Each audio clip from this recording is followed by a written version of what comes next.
Welcome to the Grand Prix 24/7 podcast, your weekly insight into the world of Formula One.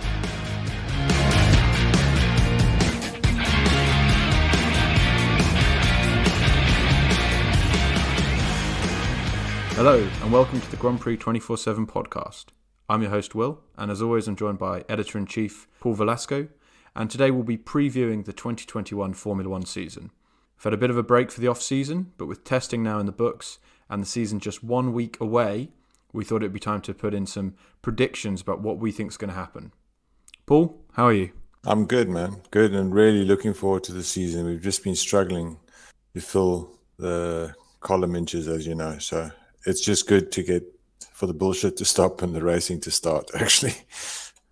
Yeah, I think that's definitely the case. I'm sure a lot of people, with testing often kind of posing as many questions as it answers, I'm sure many people are actually looking forward to an end to the sandbagging, teams actually going out there and trying to put in as fast a lap as they can on the kind of faster tyres. And that's something I'm certainly looking forward to.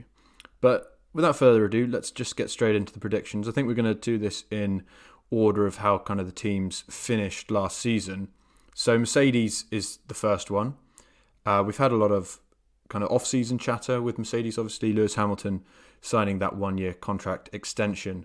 But I think the first place to start with Mercedes really is them looking a little bit off the pace in testing. Paul, what do you make of it? I think they were just caught on the back foot. I think they should have done their film testing beforehand. You know, I kind of liken them to Usain Bolt. If you ever watch Usain Bolt run, it's like swaggers off the line, and, you know, he only gets going in the last sort of 60 meters. And I think that's where you'll see Mercedes. Q3, we'll know where they stand. But beyond that, I would never write them off. I think they go in as the favorites. I think they like the fact that they're underdogs. I mean, if you're watching Netflix, I'm watching how Toto runs the show, and it's more they focus within themselves. If you see the difference between how, for instance, Christian Horner is like constantly looking for some excuses, whereas Mercedes are always looking to just raise their game. And I think that's the fundamental difference, is they'll focus on their game, and they've got the capacity to come back and just absolutely annihilate. Yeah, I mean, I do think that they definitely weren't 100% happy with what went on in testing. And I definitely think that they have some issues with their kind of aero balance. But at the same time, I think they've got enough in the bank for us to not get too worried about them just yet. In Lewis Hamilton, they have a driver who's proven that he can obviously deliver the business. And I think with that stability that they've had going from the past few years into this year, I think that they are in as good a place as anyone to recover if they do have some issues. Red Bull were definitely promising in pre-season testing, potentially more promising than they have been in a number of years. But we know that Mercedes like to kind of under-promise and over-deliver. And we know just kind of the ability that team has to turn things around quickly and to solve problems quickly. So even if they do get off to a slightly slower start than we're used to, I still think that I would back them to kind of recover. But yeah, I think it will make for a really fascinating start to the season especially. And I guess the real question comes down to, Paul, how real is that Red Bull pace that we saw in pre-season testing? They are a team that often starts slow and does well as the season kind of goes on. Do you think that they actually have a championship winning package this year? Because I think we know that they have a driver potentially capable of winning the championship, but can they deliver on the car side? I look at it this way. I always look at a driver's body language. I can sort of, as a photographer maybe, I even see it in photographs. I can see when a guy is pissed off or when a guy is, I don't know what it is. Maybe it's an instinct that you get as a photo editor, that you actually see that stuff. And more so when you see the visuals. And really, the body language for me, the guy who wears his heart on his sleeve is Max, okay? Max calls it as it is, and that's why we love him. You know, well, that's what I do. And I'm seeing a lot of very positive Max, you know, no lip dragging. I really think he's upbeat. I think Sergio is going to keep him honest and maybe help him raise his game. I would hope so, because that's what Sergio is there for.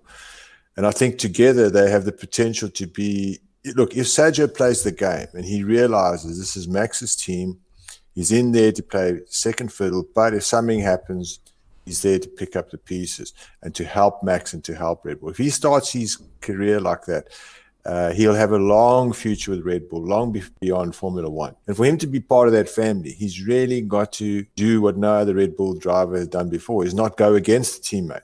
Is actually say to him, listen, Max, I'm here and we're going to win this thing together. I would say it's an intriguing partnership, but if they can manage all the elements, I think they're probably going to be the most potent duo out there. And I would imagine with a good car, Max is really in for a shot. I think we've seen obviously that Mercedes will, while they claim that, you know, there's a completely even balance between Lewis Hamilton and Valtteri Bottas, they've shown in the past that if one driver is ahead in the points, as Hamilton has been, you know, going back to 2018 when they were fighting with Ferrari, you know, they will play the team orders game. Even though, you know, they don't like to admit that, they will do it, especially, you know, if there's a championship on the line and there's a battle between two teams.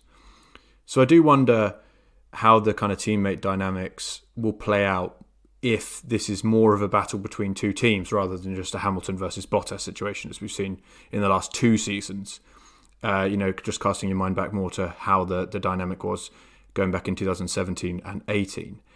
In terms of Red Bull's car, I think that they looked more stable at the rear end than they did this time last year in testing, when, you know, Max had a couple of spins, Albon had a couple of spins, and obviously we've seen with Albon, I don't think anyone thinks that he's as bad a driver as sometimes it kind of looked like last season, because obviously that was a difficult car to drive.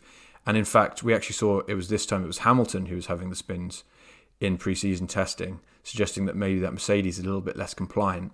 Because of something we heard all the time last season was just how nailed to the floor that Mercedes was. And that doesn't seem to be the case with these new rear end and floor regulations that have been changed over the off-season. I guess, Paul, the thing is that what everyone really wants to see is just that straight fight between Hamilton and Verstappen. Yeah, well, I think that'll be fantastic. And I think either way, it's going to happen. You remember Max and Red Bull won in Abu Dhabi. If I remember correctly, they kind of trounced them badly. And that's pretty much an evolution of that car. So that car got the better of a very good car, which was the Mercedes W11. So they better have a very good W12, because one thing about Newey and all these cars, they evolve well.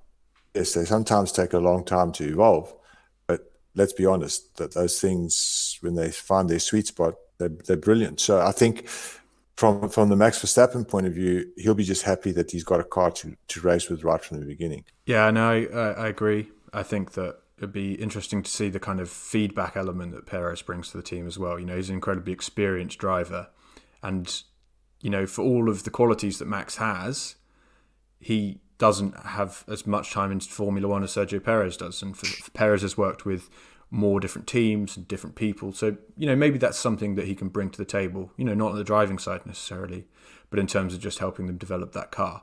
But I think, you know, we've kind of gone around this a bit now. It's very impossible to stay pretty much until we get to Q3 in Bahrain next Saturday, because, you know, all we've seen is last season and the way that Red Bull kind of grew stronger and stronger, and then pre-season testing. But, you know, I don't think either of us want to make a kind of dramatic pronouncement based on that. But Paul, if you had to put your neck on the line, which side are you going? Are you going Red Bull or Mercedes? Well, I've already put my neck on the line. I'm going Max Verstappen. You know, I don't know. I read an inside line where I changed my allegiances. Not because I love Lewis less, I just love Max a bit more. I think he's also going to be around for a lot longer. And as an old man, I need to stack my bets wisely. And Lewis has, you know, served me well for so many years.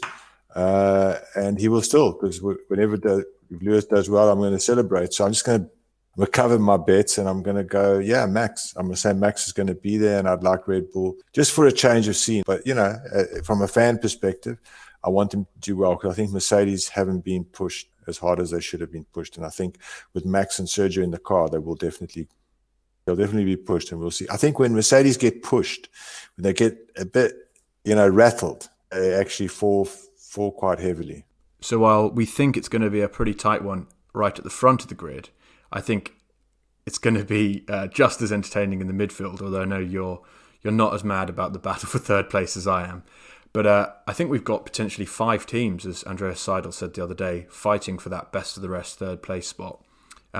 Those teams obviously being the 3 that got kind of for it last season in Renault, which is now Alpine, Racing Point, which is now Aston Martin, and McLaren. Then, of course, we've got Ferrari, who I don't think anyone quite knows what to expect. And then we have AlphaTauri, who look very strong in pre-season testing. Paul, let's start off with your team, McLaren. The big change this off-season being that they've switched to Mercedes engines.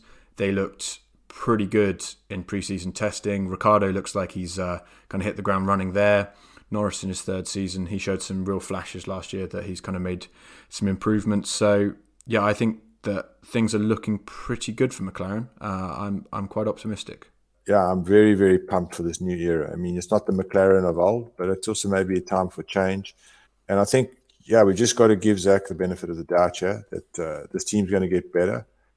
I love the fact that Daniel's in the squad, and Lando. I think it's a happy team, and they're orange, danger. I think, there'll be maybe some teething problems with the Mercedes initially, but I think they've got beautiful drivers. They've got a very passionate team principle. I'm liking the team. I'm actually starting to warm again to my team.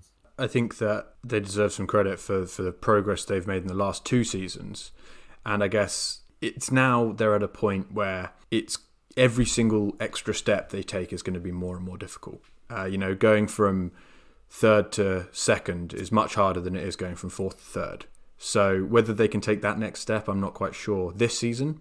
And we have to remember that a lot of their focus is going to be on 2022. But at this stage, I think that they probably still have to be the favourites for that 3rd place spot because, they showed that they could do it last season.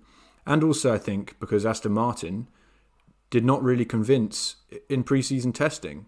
Paul, they've got a new driver in Sebastian Vettel, but he just really didn't get many laps under his belt because they had so many issues. Yeah, that's a really, really strange one. I expected that. Alarm bells started ringing to me when I was listening to some interviews and they said they'd gone a totally different design route to the previous car. When I heard that, it kind of said to me, well, why? One more season, maybe they got too much money now. I mean, they should have just kept the car they had last year, evolved it, because it was a rocket ship. They never got the best out of that car. They should have just carried on with that car. They were actually seeing some stuff. Sergio won a race with it. But no, they went and did a whole new thing, and it might just be biting them. I really would have thought that we've consolidated with that car that they had, which was a very, very solid car. I'm not getting too worried about their kind of long-term prospects. I think that, some of the issues they had were actually just with their Mercedes components, and having less running is not ideal, especially when you're trying to bed in a new driver. But I think in terms of their long-term prospects, there shouldn't be too much need for panic. They're still a team that showed really good form last season, had good pace. They have a driver in Sebastian Vettel who's shown that he can compete at the very highest level. And I just think that, with 3 days, they just got caught out a little bit. They're also going to have a lot of focus on 2022. That's going to be their kind of real primary goal. So, yeah, I think if they can kind of get those first few races under their belt with minimal issues, make sure that Vettel's properly bedded in, then I don't think there's going to be big problems for them. But, it wasn't ideal, but I'm not going to panic just yet. I still think that it's going to be a tough ask to beat McLaren, but we don't know with them because of just how little running they had during preseason testing. The Aston Martin situation is a bit perplexing at the moment. I expected them to be doing a lot better. They might be sandbagging. I don't know. I'm going to put the jury out on that one. But I really wish that they are a power because we really need a team like Aston Martin up there. So 5th place from last season was Renault, obviously now rebranded as Alpine. And I guess their big off-season story was the acquisition of Fernando Alonso. They looked absolutely bulletproof in pre-season testing, completing a lot of laps, both Ocon and Alonso being incredibly consistent, straight on the pace. Paul, I think this is a team that was on the podium 3 times last season. They seem to have come up with this interesting idea with these giant airboxes. I think that expectations are growing around this team. Yeah, I mean, Fernando Alonso in the house is always going to be headline grabbing. I'm still curious about why Cyril got the boot, and I'll be curious about it until he actually tells us why. Something happened there, and it would be really good to know. But beyond that, I think they're rebuilding. They're one team, so they've only got data from 2 cars. Don't know how that will impact them, but it looks like they were very solid from the start. Only time will tell. I think how Alonso fits into that whole thing. Who's the boss? Who does the buck stop with? There's going to be nowhere to hide for them because Alonso won't allow it in terms of his headline grabbing quotes, etc. So I think it's a very testing year for them, and the way Alonso integrates into that team will either be the catalyst for the success of Alpine going forward. But if it bombs, then I just feel the whole project will bomb, and I can't see Renault if Alonso, gets on the radio and says this feels like a Formula 2 car. I don't see Renault actually hanging about. I think what they had last season was you just saw that Daniel Ricciardo was really able to get the best out of that car on most weekends. And while Esteban Ocon sometimes kind of got mired towards the back end of the points, Ricciardo was able to just get the most out of it, and he achieved some really excellent results. And I think that they've done so well in finding someone who's potentially, probably a better driver than Daniel Ricciardo and Fernando Alonso. Obviously, he's 39 years old, but it's not like he's been, sitting on his arse during those 2 years out of Formula One. He's been competing in some of the biggest races in the world and doing pretty damn well in them as well. So, yeah, I think that to lose Ricciardo and then replace him with Alonso is a real fillip for the team. And I just don't see a situation where Alonso's not getting pretty much as possible out of that car week after week. And he's just going to be so difficult to compete with on race day in the midfield. And I think that having him gives them a huge advantage. In terms of the Fernando factor, I think that's the best thing that's happened to the sport. Although he's an old guy, he's got a lot to prove, And I think Ocon, as you mentioned, I think he wasn't stellar against Daniel, quite the opposite, actually. So I think it's a bit of like a very important year for him. He's either going to be drowned out by the whole Alonso thing, or he has to set some sort of line in the sand. And actually, he's got to be, if he wants to be like a Leclerc, he's got to do to Fernando what Leclerc did to Seb. Yeah, it's not been a great return to Formula One for Ocon. He's definitely been overtaken in the kind of Mercedes pecking order by George Russell. You potentially even say that they'd rather now just go out externally for a driver, just because he was beaten absolutely soundly by Daniel Ricciardo. Things got slightly better towards the end of the season. He got closer to him in qualifying. He had that podium at the Sakir Grand Prix, but big year for him. And unfortunately, there's going to be no room for error against Fernando Alonso. Next up, we have Ferrari. I think that this is possibly the most difficult one to predict.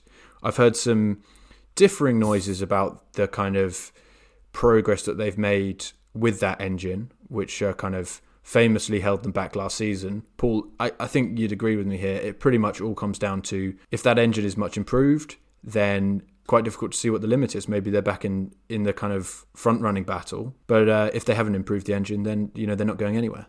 Yeah, I think the engine, it's interesting because there was talk that everything's been put back to normal. I don't know who to believe, to be honest with you. There's so much bullshit just flowing around in Formula One at the moment because there's no news and everyone's like sitting at home inventing news. So I think the key with Ferrari is that they have to produce a good chassis, because they also didn't have a good chassis last year. I mean, they were running with Alfa Romeo, if you remember. And I didn't see anything stellar coming out of testing. Our gut feel is there's a bit of sort of sandbagging, some sort of Carlos Sainz integration going on. I mean, 3 days is not a lot to get a driver integrated, get your new package out.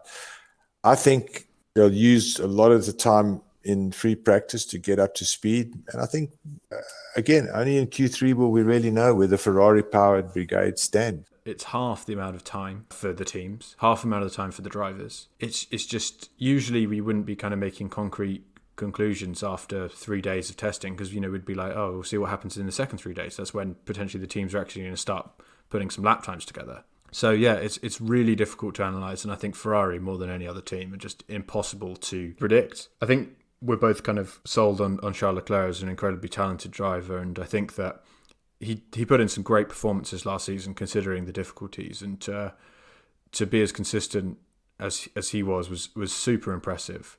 Carlos Sainz, I think this is going to be a really interesting teammate battle. He's a driver I think that at his best is incredibly good, and when he was paired with Max Verstappen at Toro Rosso, he gave him a pretty good run for his money. So I don't expect this to be all kind of rosy between these two drivers. I can definitely see it getting competitive. I think the Carlos Sainz, Lando Norris one kind of got like a bit kind of awkward towards the end. Drivers in the same team cannot like each other as much as they liked each other. It's just false, because you can't be a mate with a guy that you hate. It's the guy in the car next to you. I've been around racing drivers all my life. The guy they hate the most is the thing. They'll smile at him and they'll do all the stuff. Trust me, when push comes to shove, that's the guy who's got to beat first to win. Because if you don't beat that guy's better than you. And that's simple as that. I think that's an intriguing one. It's the danger you have when you put two alpha males in the same pen. Let's see how Binotto handles it. A team where I'm actually very positive is AlphaTauri. They looked quick in pre-season testing. I think Yuki Tsunoda posting the second fastest time. Gasly obviously had an excellent 2020 season and getting that unlikely race win. And Tsunoda looks like a real star in the making. You know, he was super impressive in F2 last season in just his rookie campaign and had the immediate promotion to F1. He's clearly got the faith of the kind of Red Bull driver academy, and you know he looked like he could do the business in pre-season testing. So yeah, I think this is a real opportunity for AlphaTauri to properly put themselves in that midfield battle. In terms of Gasly, I think Gasly's going to have to keep on his A game. I think the door, if Perez, hits home runs there for Red Bull, Gasly's in kind of no man's land. I mean, put it this way, everyone who drives for Toro Rosso is only there to mark time before he drives. That's not where he ends up. No one says, I want to be a Toro Rosso driver for the rest of my life. So I find that to be quite an interesting situation that Pierre is in. But I think he'll be motivated to beat Yuki, obviously. And I think he's going to find it a bit more difficult. I think in Tsunoda, you've got a guy who's all or nothing. And I like that about him. And he's very, very enthusiastic, passionate. So yeah, I think he's a very good addition to the grid.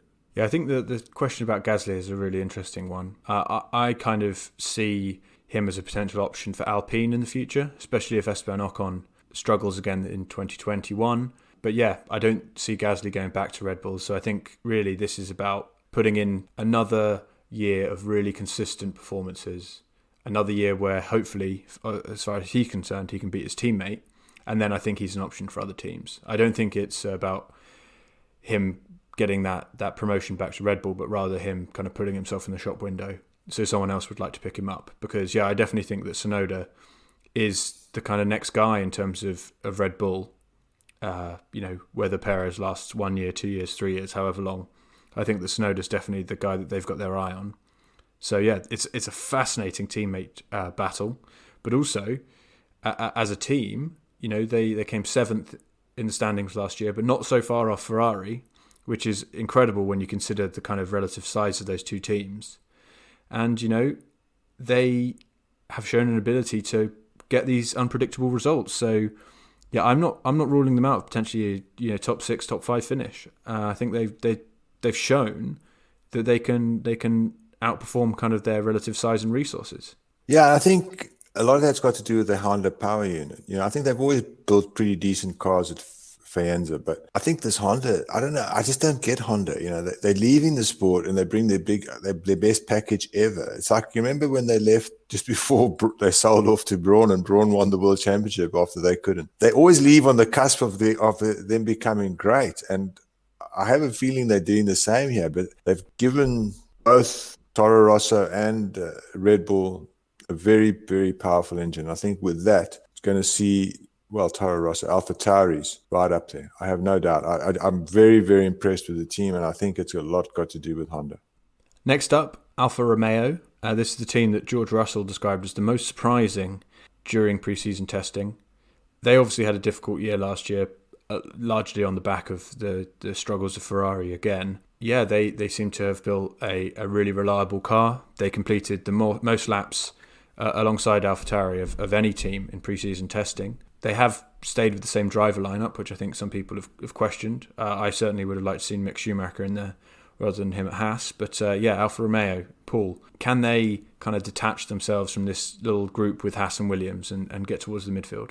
They've got two drivers that just are uninspiring as far as I'm concerned. No matter how good the car is, you'll know that in someone else's hands it's going to be better. So, yeah, it's a bit disappointing that they kept with this driver lineup. I'm really going to harp on this, that Ferrari made a huge mistake not putting Mick Schumacher in that car next to Kimi. It's a massive mistake as far as I'm concerned. With that in mind, I can't feel for Giovinazzi because he just hasn't delivered. He's been there too long. He's a journeyman, and Kimi is just making time. Yeah, I think the value of Kimi really would have come had he been paired with a talented young driver. I don't think Antonio Giovinazzi's a bad driver by any stretch, but I don't see what the purpose of having him in Formula One is at this point. Yeah, from my side, it's exactly the same as you. Well, when I say these guys are no good or whatever, it's said with respect. I mean, no good in relative to the top 20 drivers in the world. And, and then I ask myself, who would be better in that position? And to be honest with you, there would be a lot of drivers that deserve Giovinazzi's car. Let's give him the benefit of the doubt. The car is going to be good. Let's see what he can deliver. And let's see if Kimi can do more than one great race a year. Seems to be what he's capable of these days. One good race, two. He overtakes a lot of people and everyone thinks he's, wow. I'm judging Kimi from a time when Kimi was Kimi. When Kimi had a shit, when Pele rode the flag. I'm talking about that guy who we loved. The guy who could really bullet a car. He's not the same guy of that time. Sorry, that's the way I feel about it. So, yeah, uninspired by Alfa Romeo. Penultimate team that we have to discuss is Haas. I think that very few people have much expectation about them. It seems like they're almost kind of waving the white flag ahead of this season in terms of development, and they're just putting all their eggs in the basket of 2022. The big interest here is just to really follow Mick Schumacher's development. He won Formula 2 last season at the second time of asking, and he's a driver that's shown a big ability to learn slowly and then really put those learnings into action and improve, as he did in Formula 3 and in Formula 2.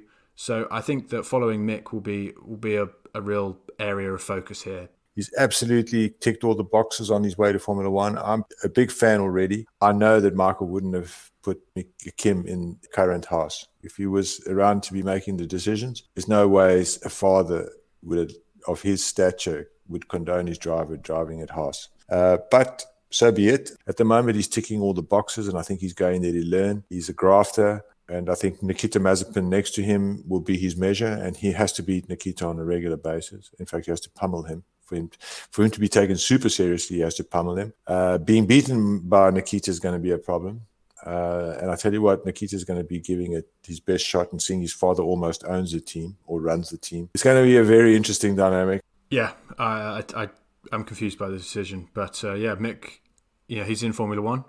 It's not an opportunity that everyone gets. So, it's now up to him to go and, do the thing that, as you say, and beat your teammate. And that's the only thing you can do. You can't control for the quality of your car, but if he beats his teammate, then he's put himself in a good position.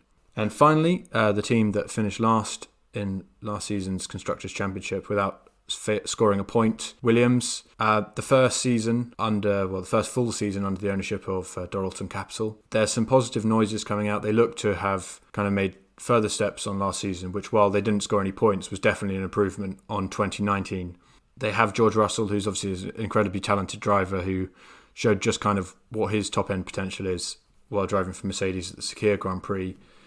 I guess it's just a case of, they want to score points. They want to be, maybe not a midfield contender, but they need to be kind of closer to that than they have been in the last few years.